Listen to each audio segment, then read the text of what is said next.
Do you think there's a reason to quit? Let me show you further why you cannot quit. And there's no reverse gear. Ati namwacha sababu hajui hata watoto wake wanakula nini. Ndoa sio pahali pa kukula.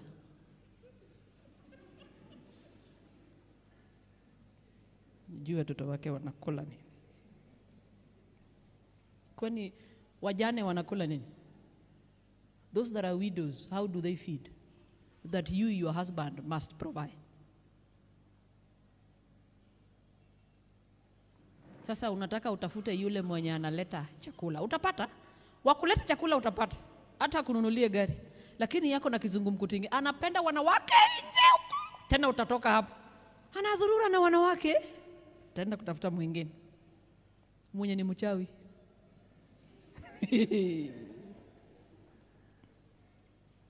Skiza. I'll pick it from verse 13. Malachi chapter 2. 13. I'll pick it up from there. Listen to what the Lord is saying. That is the only one we are reading. And then we go home with that small dose. So tomorrow when you come, you have changed your mind. Are we together?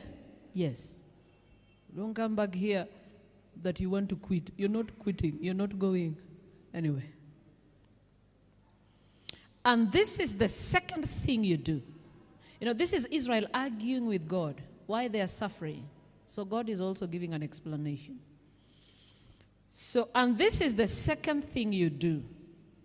You cover the altar of the Lord with tears, like we do.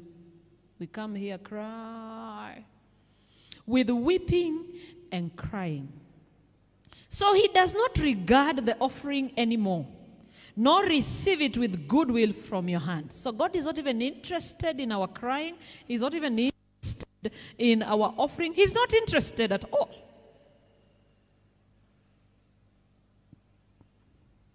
Yet you say, for what reason? They're asking God, for what reason are you not accepting our offering? Why are we crying and you're not listening? Because the Lord has been witness between you and the wife of your youth. Did you hear that? God is saying, I cannot accept your offering. I cannot hear your cry. Siwezi nikakubali. Offering is what in Swahili? Sadaka yenu. Siwezi nikakubali. Na siwezi nikasikia ama kuona machozi yenu. Kwa sababu mimi mwenyewe.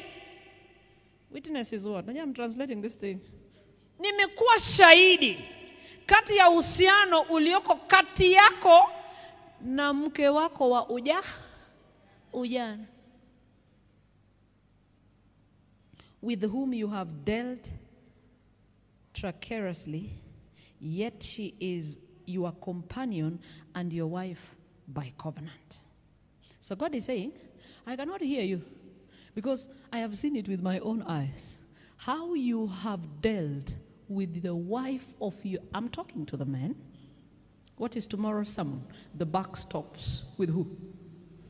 The man.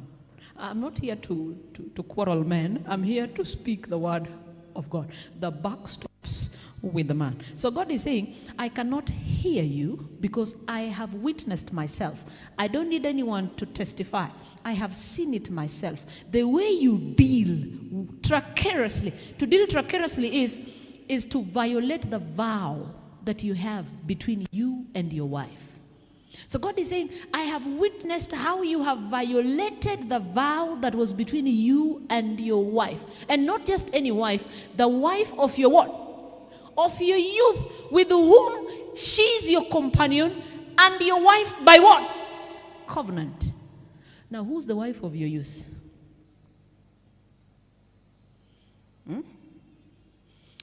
Who's the wife of your youth, Amagina? The first wife. The Luo, we call her Mikai. Do we have Luos here? We have Luos here? Yeah, they're called what? Mikai. We have a saying in Luo that says Mikai Kiloki. What is Mikai Kiloki? Or you have been assimilated? How do you lose your individuality like that? Have you married? Oh, yeah. You know too much Kisi than the Luo, is it? Mikai Kiloki means what?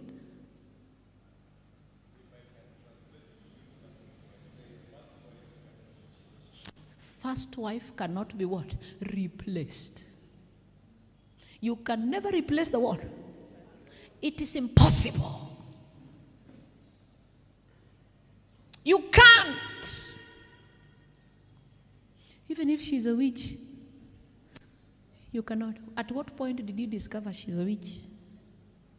At what point did you discover she does not know how to cook? At what point did you discover? At what point? At what point did you discover? For you now to say, I have left her for another woman. At what point? God is saying, I've been witness.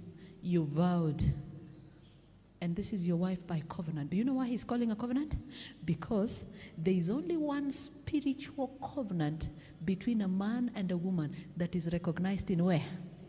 They are not two. They're not three. So whether you add a wife 2, you add a wife 3, you add 4, 5, the only one that heavens recognizes is what? One. Hii ingine yote tunaita passing cloud. Cloud ni nini?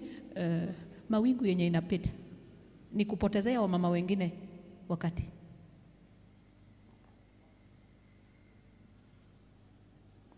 And do you know, biblically, covenants can never be broken. Never.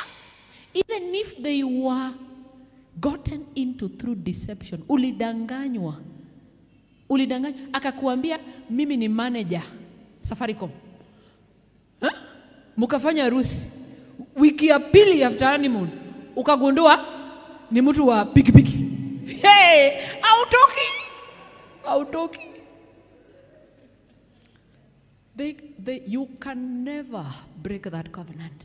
I remember when Israel was conquering the land of Canaan, the whole land was terrified with their presence. Is it? When you heard Israel is coming, you ran away. If you have the energy to fight them, then you're sure you're fighting a lost what? Battle. So when the Gibeonites realized Israel is approaching, what they did, they sent a delegation to Israel and said, we are not Canaanites. We come from a very far country. And they were dressed in a manner to suggest for sure they have been walking for months to reach Israel. Their wineskins were tattered. Their shoes were now very old. Their clothes, you could tell they have walked for months, a long distance, to get to where Israel was. So, Ellen White says this: Israel made a mistake of not consulting with God whether to allow Gibeonites into their congregation. They didn't consult. They believed them that they had come from very far.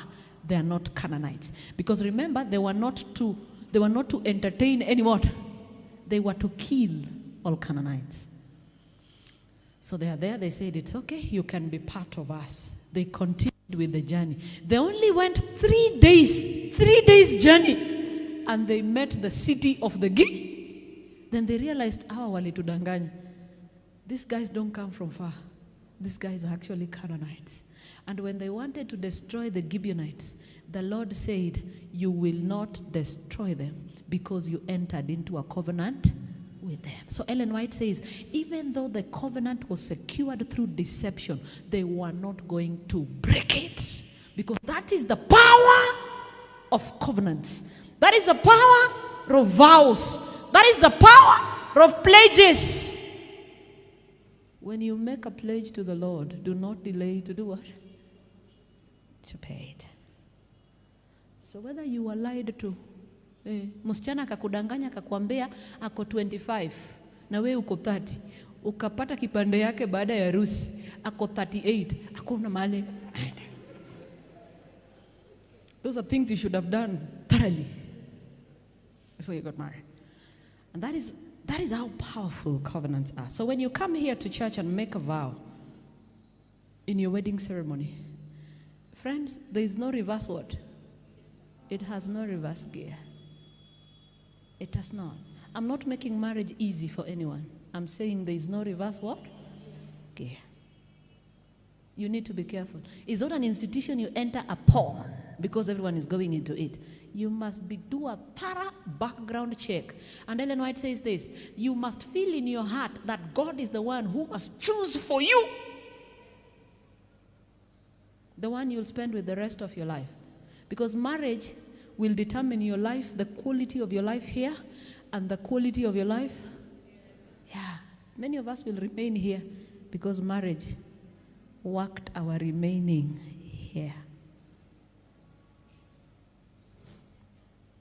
So kama unataka kwenda mbinguni leo jioni, enda anza kupenda mzee hata ashtuke nini kimefanyika.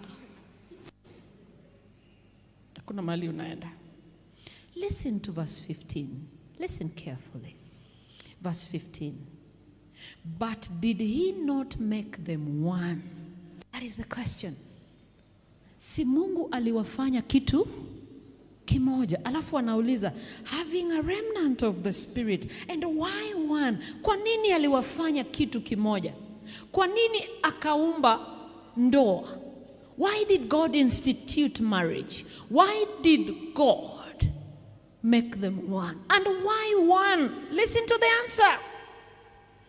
He seeks godly offspring. Anataka watu wanafanya nini? Wanamuogopa. A godly offspring. Offspring simply means children or a production of humanity.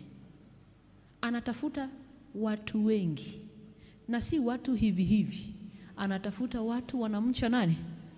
Why do you think God is interested in a godly offspring? Why? Yes, Mama.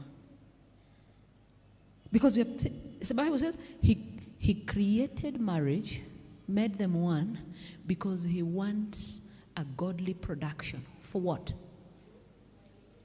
Occupancy in where? In heaven. It is rebellion that expelled Lucifer. So rebellion cannot inherit eternity.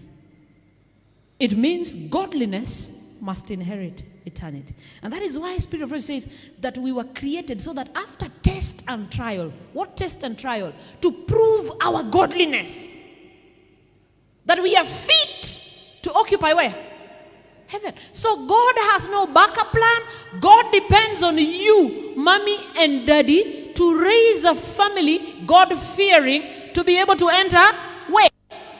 He has no other plan. He depends on both of you. And that is why parenting has nothing to do with school fees. Parenting has nothing to do with the kind of schools our children go to. It has nothing to do with the clothes they put on, the food they eat. And you say, I've given my children the best.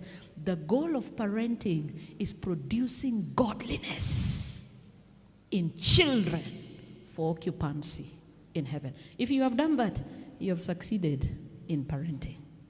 But if you come here and say, I put them in good schools, Imperial, Kiango Genesis, I don't know which schools are in Kisi, and you think you're paying a lot of money, have taken my children to the best schools. That is not parenting.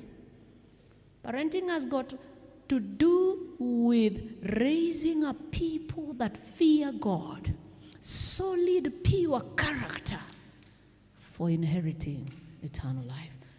God counts on you, Mama. He counts on your husband for that. And you cannot let him down.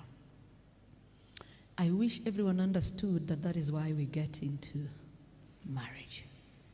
He made them one because what he's seeking is a godly offspring to inherit eternity.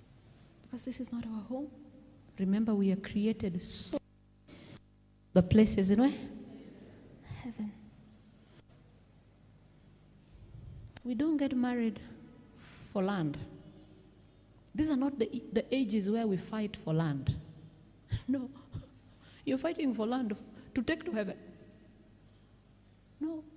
Even those that want an extravagant life, women that want extravagant life, us we don't care. Us we know there is a better home that is coming.